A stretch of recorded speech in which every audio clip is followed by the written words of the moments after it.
Assalamualaikum warahmatullahi wabarakatuh. Selamat datang di video saya. Pada video ini saya akan memaparkan laporan hasil sidang akhir sebagai penunjang mata kuliah skripsi program studi Teknik Kimia Universitas Internasional Semen Indonesia tahun 2021. Pertama-tama saya ucapkan banyak terima kasih kepada dosen pembimbing yaitu Bapak Abdul Halim STMT PhD, juga Ibu Yuni Kurniati STMT. Tak lupa saya juga mengucapkan banyak terima kasih kepada Bapak Fandi Angga Prasetya, SSI MSI, juga Bapak Asmi Alfian Gabriel, STP MP, sebagai dosen penguji. Judul skripsi yang akan saya paparkan yaitu simulasi pemurnian biogas menjadi biometana dengan metode absorpsi. Perkenalkan, saya Pukai Ramadan, NIM 20316100023, program studi Teknik Kimia. Untuk outline pembahasan yang akan saya bahas, yaitu latar belakang, tujuan, metodologi percobaan, pembahasan, juga kesimpulan. Terkait latar belakang, menurut Kementerian ESDM tahun 2016, bahwasanya sumber energi baru terbarukan merupakan sumber energi yang ramah lingkungan, tidak memberikan kontribusi terhadap perubahan iklim dan pemanasan global. Indonesia memiliki sumber daya alam melimpah yang dapat dimanfaatkan sebagai sumber energi bagi keberlangsungan hidup. Seperti sumber energi panas matahari yang dapat dimanfaatkan menjadi PLTS atau pembangkit listrik tenaga surya, panas bumi yang dapat dimanfaatkan menjadi pembangkit listrik tenaga geotermal, juga biogas yang dapat dimanfaatkan menjadi pembangkit listrik tenaga biogas. Mining Room tahun 2015, bahwasanya biogas merupakan gas flammable yang dihasilkan dari proses fermentasi bahan organik oleh bakteri anaerob. Proses fermentasi ini berlangsung secara alamiah dan membutuhkan waktu yang relatif.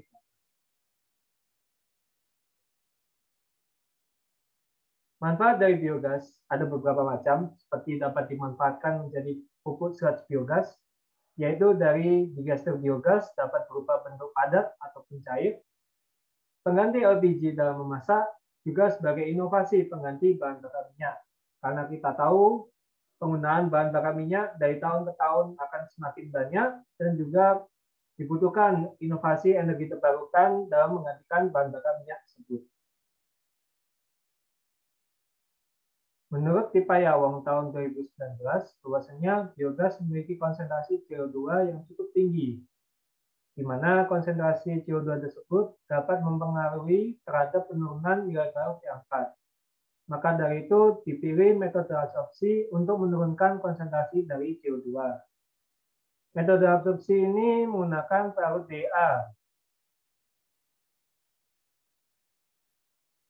Pemilihan pelarut DA ini menurut aksi tahun 2015 bahwasanya memiliki kapasitas siklus regenerasi yang baik, memiliki reaktivitas yang tinggi dengan karbon dioksida yang lebih cepat dibandingkan MDA, juga lebih tidak mudah terurai dibandingkan air. Operasi merupakan teknik meniru operasi atau proses yang terjadi dalam suatu sistem dengan bantuan komputer dan dilandasi beberapa asumsi tertentu. Simulasi ini memiliki keunggulan, yaitu dapat menghemat waktu, menghemat biaya, menghemat tenaga, dan juga dapat mengevaluasi suatu proses apabila terjadi kesalahan dalam suatu proses tersebut.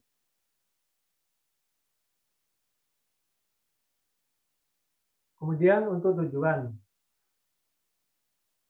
di mana tujuan penelitian ini yaitu untuk mengetahui proses absorpsi gas CO2 secara simulasi dengan menggunakan software di SIM, dan untuk mengetahui kondisi optimum konsumsi CO2 pada biogas. Selanjutnya yaitu metodologi percobaan. Berikut saya sajikan gambar dari diagram alur penelitian skripsi penelitian saya.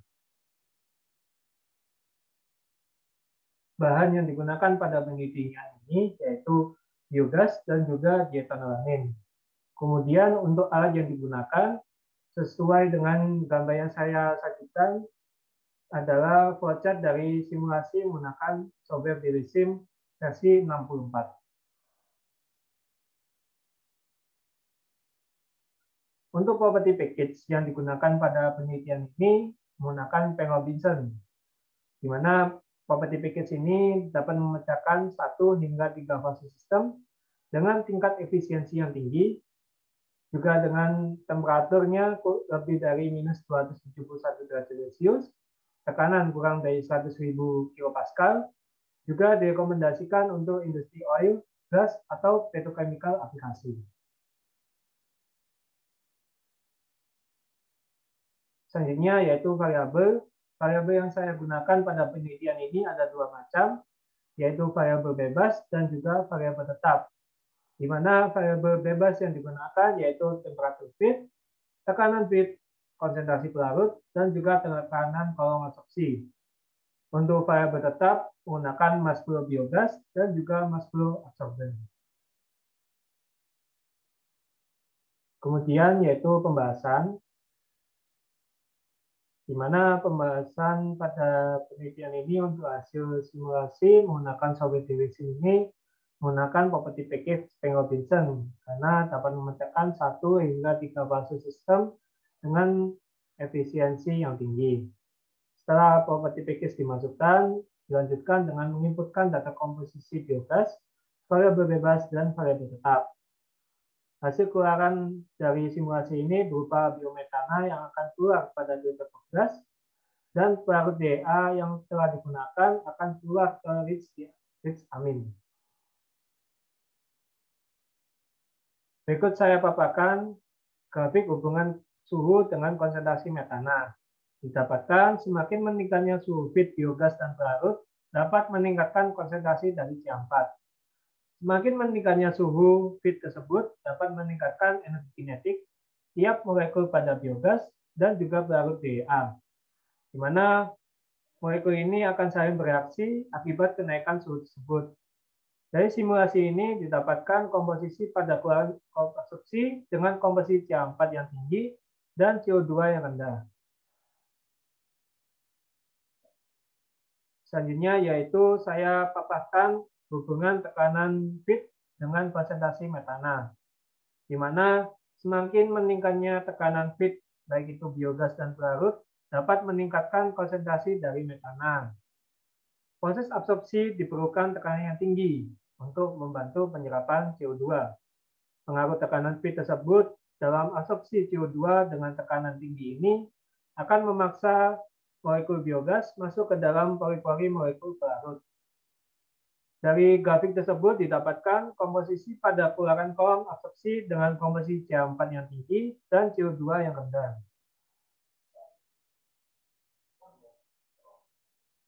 Selanjutnya yaitu hubungan konsentrasi DA dengan konsentrasi metana. Jika kita lihat pada grafik tersebut, semakin tinggi konsentrasi DA dapat meningkatkan konsentrasi C4 dan semakin banyak CO2 yang terabsorb. Peningkatan ini dikarenakan pada pelarut DA memiliki reaktivitas yang cepat dalam mengabsorpsi CO2.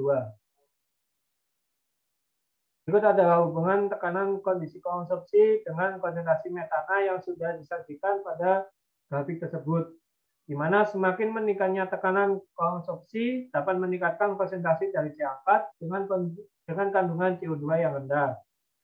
Peningkatan tekanan konsumsi dapat meningkatkan diversivitas antara biogas dengan pelarut.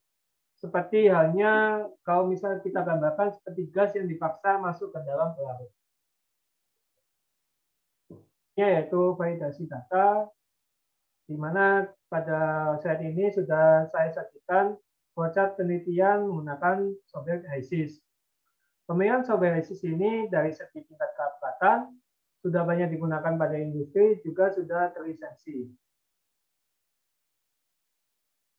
Berikut saya sajikan grafik validasi data menggunakan software HYSYS, di mana hasil validasi menggunakan software HYSYS didapatkan konsentrasi metana sebesar 0,86 Dan untuk hasil simulasi menggunakan software DWSIM didapatkan konsentrasi 0,76, di mana kedua software ini memiliki tingkat koreksi perhitungan yang berbeda-beda.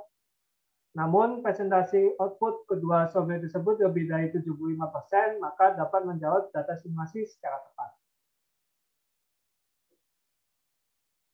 Selanjutnya yaitu kesimpulan dari penelitian ini, yaitu yang pertama, kondisi optimum konsumsi didapatkan pada konsentrasi api metana lebih dari 75% dengan konsentrasi DHA 50%, temperatur feed 220 derajat Celcius, dan tekanan feed 1001,84 kPa, serta tekanan kondisi operasi kolom absorpsi 10 atm.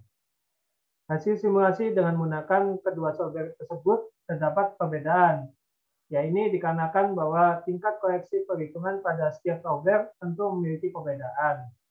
Yang terakhir, penggunaan property package dengan P. Robinson pada penelitian ini dengan menggunakan software DWSIM dan HYSYS memberikan hasil yang cukup baik. Hal ini terlihat dari segi operasi yang dihasilkan cukup baik untuk pemenuhan biogas ini. Selanjutnya yaitu saran dari penelitian ini, yaitu yang pertama melakukan perbandingan pendekatan dengan menggunakan persamaan NTPL atau dengan persamaan yang lainnya yang mempertimbangkan interaksi antar molekul di dalamnya. Kedua, melakukan penelitian lanjutan dengan menggunakan larut tunggal TA, MEA, dan juga MDEA. Yang ketiga, yang terakhir, melakukan penelitian lanjutan dengan menjadikan komposisi fluoride absorbent pada absorber campuran menjadi variabel bebasnya. Sekian video dari saya untuk pemaparan laporan sidang akhir skripsi. Jika ada salah kata, saya mohon maaf. Saya akhiri. Wassalamualaikum warahmatullahi wabarakatuh.